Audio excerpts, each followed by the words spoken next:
सुप्रभात बच्चों। आज हम कक्षा 7 के इतिहास विषय का पाठ 9 क्षेत्रीय संस्कृतियों का निर्माण का आगे का प्रकरण शास्त्रीय नृत्य के बारे में पढ़ेंगे। तो देखो बच्चों, इससे पहले हम पढ़ रहे थे क्षेत्रीय संस्कृतियों के निर्माण के बारे में कि प्रत्येक क्षेत्र में अलग अलग प्रकार का भोजन खाया जाता है। उनका हर क्षेत्र का पहनावा, नृत्य, संगीत, चित्रकला, भाषा, सब कुछ खास किस्म के होते हैं, जिससे कि वो उस स्थान की क्षेत्रीय संस्कृति बनाते हैं। ऐसे ही हमने हमारे भारतीय उपमहाद्वीप के चेर और मलयालम भाषा के बारे में पढ़ा था। फिर हमने इन विभिन्न क्षेत्रों की धार्मिक परंपराओं के बारे में जाना था कि कैसे जगन्नाथ, जो कि मूलतः स्थानीय देवता थे और बाद में वो भगवान विष्णु के पर्यायवाची बने, और हमने जगन्नाथ मंदिर, जो कि पूरी उड़ीसा राज्य में स्थित है, उनके बारे में, उसकी संस्कृति के बारे में जाना था।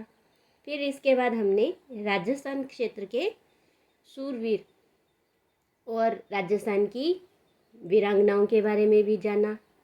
तो इन सब क्षेत्रीय सीमाओं के बाद आज हम पढ़ेंगे कि क्षेत्रीय सीमाओं से परे यानी कथक नृत्य की कहानी।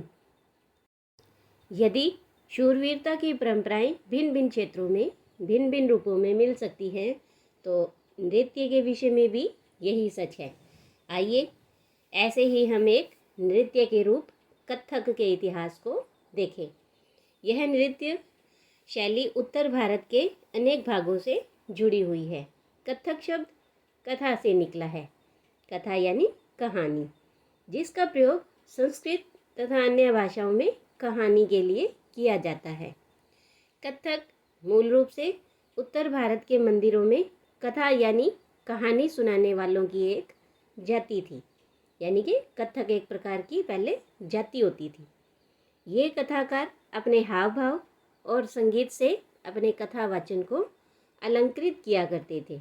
यानी कि इसका मतलब ये हुआ कि जब भी वो कहानी सुनाते थे तो कहानी सुनाते सुनाते साथ साथ में वो एक्शन करते थे। अपने हाथ और पैरों से उस कहानी को एक्शन करते और फिर कहानी को बहुत सुंदर तरीके से वो सुनाते थे। तो 15वीं और 16वीं शताब्दी में भक्ति आंदोलन के प्रसार के साथ कथक एक विशेष नृत्य शैली का रूप धारण करने लगा। यानी कि जो कथाकार थे वो अपने हाव भाव से विशेष प्रकार से नाच करते थे, नृत्य करके कहानी को अब बताने लगे, और इस तरह से कथक एक नृत्य शैली बन गई। राधा कृष्ण के पौराणिक आख्यान का मतलब कहानियाँ ही होता है। तो जो पौराणिक कहानियाँ थी वो लोक नाट्य के रूप में प्रस्तुत किए जाते थे और जिन्हें रासलीला कहा जाता था। रासलीला में लोक नृत्य के साथ कथक कथाकार के मूल हाव भाव भी जुड़े होते थे। मुगल बादशाहों और उनके अभिजातों के शासनकाल में कथक नृत्य राज दरबार में प्रस्तुत किया जाता था, जहां इस नृत्य ने अपने वर्तमान अभिलक्षण अर्जित किए और एक विशेष नृत्य शैली के रूप में विकसित हो गया। आगे चलकर यह दो परंपराओं में यानी दो घरानों में फूला और फला। ये जो दो घराने थे वो थे राजस्थान यानी जयपुर के राज दरबारों में और लखनऊ के घराने में। अवध के अंतिम नवाब वाजिद अली शाह के संरक्षण में यह एक प्रमुख कला के रूप में उभरा। यानी जो अवध के नवाब थे, शासक थे, नवाब वाजिद अली शाह, उन्होंने इस कथक नृत्य को काफ़ी संरक्षण प्रदान किया और उनके काल में ये एक कला के रूप में काफ़ी उभर कर सामने आया। 1850 और 75 के दौरान यह नृत्य शैली के रूप में इन दो क्षेत्रों में ही नहीं बल्कि आज के पंजाब, हरियाणा, जम्मू और कश्मीर, बिहार, मध्य प्रदेश के निकटवर्ती इलाकों में भी पक्के तौर पर संस्थापित हो गया था।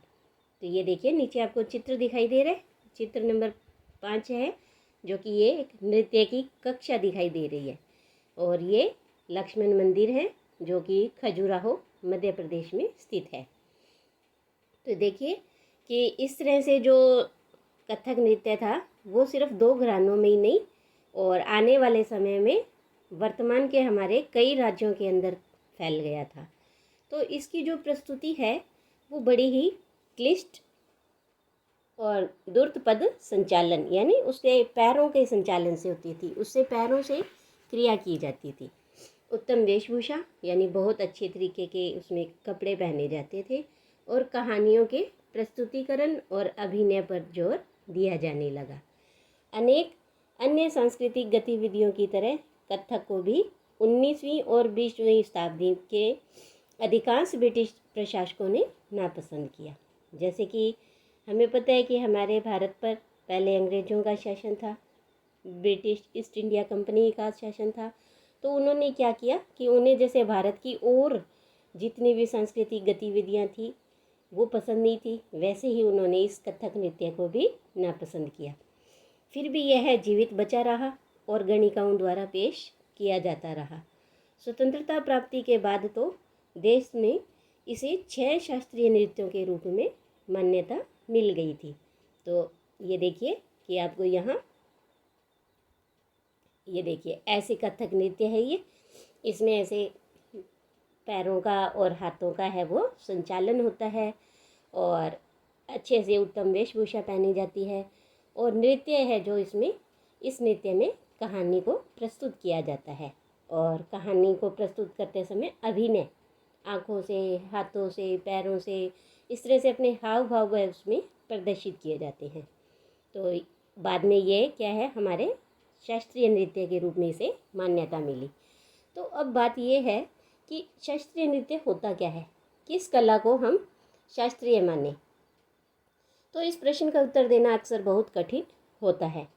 क्या हम उस रूप या शैली को शास्त्रीय कहते हैं जिसका विषय धार्मिक हो, अथवा क्या हम उसे शास्त्रीय इसलिए मानते हैं क्योंकि उसके लिए अत्यधिक कौशल की आवश्यकता होती है जो कई वर्षों के लंबे प्रशिक्षण से ही प्राप्त होता है, अथवा यह शास्त्रीय इसलिए है क्योंकि यह निर्धारित नियमों के अनुसार ही प्रदर्शित या प्रस्तुत किया जाता है और उसमें विभिन्नताओं का प्रोत्साहन नहीं दिया जाता।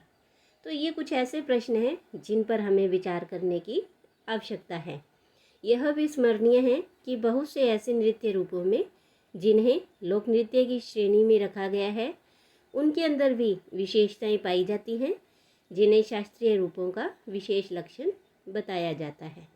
यानी अगर हम ये सोचें कि शास्त्रीय नृत्य वही होगा कि जिसमें ये विशेषताएं होनी चाहिए, तो ऐसे तो बहुत सारे हमारे लोक नृत्य भी हैं कि उनमें ये विशेषताएं भी पाई जाती है, तो वो तो नहीं फिर लोक नृत्य ही बने, शास्त्रीय नृत्य नहीं कहलाए। तो इन सारे यद्यपि शास्त्रीय विशेषण का प्रयोग उन कला रूपों की श्रेष्ठता का सूचक हो सकता है, फिर भी यह हमेशा शब्दशः सही नहीं होता। तो ये देखिए कि नीचे कुछ आपको नाम है अन्य हमारे जो भारतीय शास्त्रीय नृत्य है, जैसे भरतनाट्यम ये तमिलनाडु में, कथकली केरल में, ओडिसी उड़ीसा में, कुचिपुड़ी आंध्र प्रदेश में और मणिपुरी मणिपुर में। तो इन राज्यों के जो नृत्य हैं ये शास्त्रीय नृत्य माने गए हैं। यहाँ देखिए कि ये कथक नृत्यांगनाएं हैं जो कि एक दरबारी चित्र है। तो देखो कि ऐसे ही एक प्रश्न बनता है, इनमें से किसी एक नृत्य रूप के बारे में अधिक जानकारी प्राप्त करें। तो देखो बच्चों कि जो मणिपुरी डांस है, मणिपुरी नृत्य है, ये देखिए आपको यहाँ चित्र दिखाई दे रहा है। तो इसे जगोई के नाम से भी जाना जाता है और जगोई का नाम पड़ने का कारण कि यह विशेष रूप से हिंदू रूप के कारण इसे जाना जाता है और इसमें जो राधा कृष्ण के प्रेम प्रसंग पर आधारित नृत्य होता है ये। इसके साथ साथ क्या है कि जो मणिपुरी नृत्य है वो शैववाद और शाक्तवाद के भी प्रदर्शित करता है। इसके बाद देखिए हम बात करेंगे चित्रकला की। नृत्य के बाद हम पढ़ेंगे अब चित्रकला के बारे में कि संरक्षकों के लिए चित्रकला और लघु चित्रों की परंपरा। एक अन्य परंपरा जो कई रीतियों से विकसित हुई और वह थी लघु चित्रों की परंपरा। और लघु चित्र यानी कि नाम से ही पता चलता है, लघु मतलब छोटा, छोटे आकार के चित्र, जिन्हें आमतौर पर जल रंगों से कपड़े या कागज पर चित्रित किया जाता है। प्राचीनतम लघु चित्र तालपत्रों अथवा लकड़ी की तख्तियों पर चित्रित किए गए थे और इनमें से सर्वाधिक सुंदर चित्र जो कि पश्चिम भारत में पाए गए हैं और वो हैं जैन ग्रंथों को सचित्र बनाने के लिए प्रयोग किए गए थे। मुगल बादशाह अकबर, जहांगीर और शाहजहां ने अत्यंत कुशल चित्रकारों को संरक्षण प्रदान किया था, जो प्राथमिक रूप से इतिहास और काव्यों की पांडुलिपियां चित्र करते थे। तो देखो बच्चों, आपको याद होगा कि हमने अध्याय 3 में पढ़ा था, जब दिल्ली सल्तनत के बारे में हम पढ़ रहे थे, तो उसमें पांडुलिपियां जब तैयार होती थी तो उसके 4 चरण थे। तो पहले चरण में वो क्या कागज़ तैयार करते थे, दूसरे में चरण में वो उस पर लिखने का कार्य करते थे और तीसरे चरण में कोई भी जो महत्वपूर्ण चित्र हैं, शब्द हैं, उनको आकर्षित करने के लिए सोने को पिघलाते थे और उसका प्रयोग करते थे और लास्ट में वो क्या करते थे कि जिल्द तैयार करते थे। तो इस तरह से हमने पांडुलिपियाँ कैसे तैयार की जाती थी ये हमने अध्याय 3 में पढ़ा था। तो ये पांडुलिपियाँ आमतौर पर चटक रंगों में ही चित्रित की जाती थी। उनमें दरबार के दृश्य, लड़ाई और शिकार के दृश्य और सामाजिक जीवन के अन्य पहलू चित्रित किए जाते थे। अक्सर उपहार के तौर पर इन चित्रों का आदान प्रदान किया जाता था, यानी कि जो शासक थे वो इन चित्रों को दूसरे शासकों को उपहार के तौर पर देते भी थे और ये कुछ गिने चुने लोग, बादशाह और उनके घनिष्ठ जनों द्वारा ही देखे जा सकते थे। तो इस तरह से देखिए कि जो ये चित्रकला को कैसे संरक्षित किया गया। इसके बाद देखिए कि मुगल साम्राज्य के पतन के साथ अनेक चित्रकार मुगल दरबार छोड़कर नए उभरने वाले क्षेत्रीय राज्यों के दरबारों में चले गए थे। कैसे? देखिए कि जैसे मुगल सम्राटों की जब पतन हुआ, उनके साम्राज्य का जब पतन हुआ, तो उनके पतन के साथ साथ जो छोटे छोटे कई राज्य थे वो क्या है, स्वतंत्र हो गए, अपने आप को उन्होंने स्वतंत्र कर लिया था। और जैसे कि उस समय थे अवध, बंगाल और हैदराबाद, ये पहले मुगल प्रांत थे और जब मुगल साम्राज्य का पतन आरंभ हुआ तो इन्होंने अपने आप को स्वतंत्र घोषित किया। ऐसे ही राजपूत, मराठे, सिख, जाट, ये लोग भी बाद में स्वतंत्र हुए। तो इनके बारे में हम ज़्यादा विस्तार से अध्याय 10 में पढ़ेंगे। तो अभी के लिए इतना कि उनके पतन के बाद ये चित्रकार क्या हैं, मुगल दरबार छोड़कर और जो ये नए राज्य बने थे, क्षेत्रीय राज्य बने थे, उन शासकों के दरबारों में चले गए।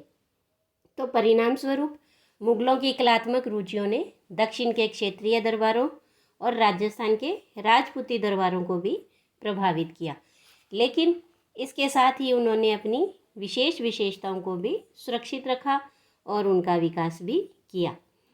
मुगल उदाहरणों का अनुसरण करते हुए शासकों और उनके दरबारों के दृश्य चित्रित किए जाने लगे। इनके साथ साथ मेवाड़, जोधपुर, बूंदी, कोटा, किशनगढ़ जैसे केंद्रों में पौराणिक कथाओं और काव्यों के विषयों का चित्रण बराबर जारी रहा। ऐसा ही एक अन्य और क्षेत्र था आधुनिक हिमाचल प्रदेश। तो अभी हम उसके बारे में पढ़ेंगे। तो ये देखिए कि यहाँ पर एक चित्र आपको दिखाई दे रहा है और ये शिकार के दौरान आराम करते हुए आपको अकबर दिखाई दे रहे हैं इसमें, कि कैसे राजा अकबर है और वो शिकार के दौरान है, यहाँ पर ये आराम कर रहे हैं और ये एक छोटा सा लघु चित्र है। तो अब देखिए हम बात करेंगे ऐसे ही एक हिमाचल प्रदेश के बारे में, कि हिमाचल प्रदेश के इर्द गिर्द हिमालय की तलहटी का इलाका है ये, जहाँ की यहाँ पर एक मिनट, कि हिमालय की तलहटी का ये इलाका है।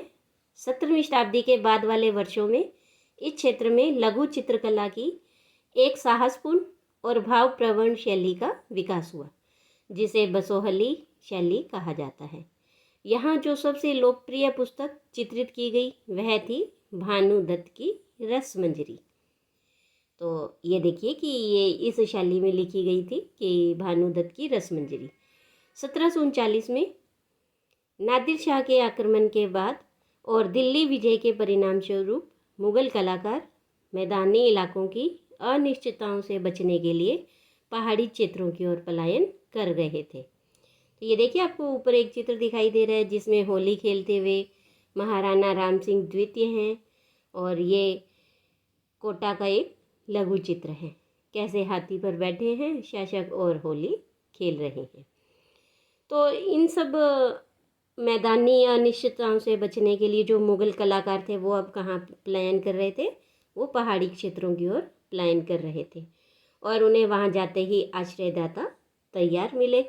तो इसके फलस्वरूप चित्रकारी की कांगड़ा शैली विकसित हुई और 18वीं शताब्दी के मध्य भाग तक कांगड़ा के कलाकारों ने एक नई शैली विकसित कर ली जिसने लघु चित्रकारी में एक नई जान डाल दी। उनकी प्रेरणा का स्रोत वहाँ की वैष्णव परंपराएं थी। ठंडे नीले और हरे रंगों सहित कोमल रंगों का प्रयोग और विषयों का काव्यात्मक निरूपण कांगड़ा शैली की विशेषता थी। तो देखिए कि यहाँ पर ये एक बात ध्यान रखने लायक है कि जो साधारण स्त्री पुरुष थे वो भी चित्र बनाते थे। कैसे कि वो मानो बर्तनों पर, दीवारों, कपड़ों, फर्श आदि के ऊपर अपनी कलाकृतियाँ चित्रित करते थे। कला के इन नमूनों में से कुछ ही बच पाते थे।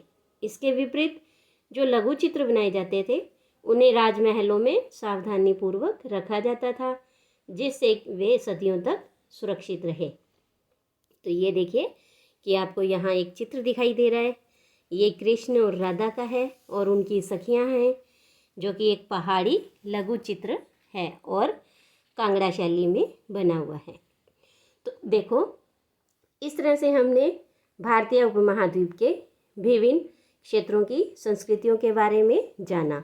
जैसे हमने चेर के बारे में पढ़ा जो कि केरल राज्य में है, पुरी जो वर्तमान उड़ीसा में है, राजपूताना जो जिसका आधुनिक नाम है वो राजस्थान है, हिमाचल प्रदेश की कांगड़ा शैली के बारे में पढ़ा और लखनऊ घराने के बारे में पढ़ा।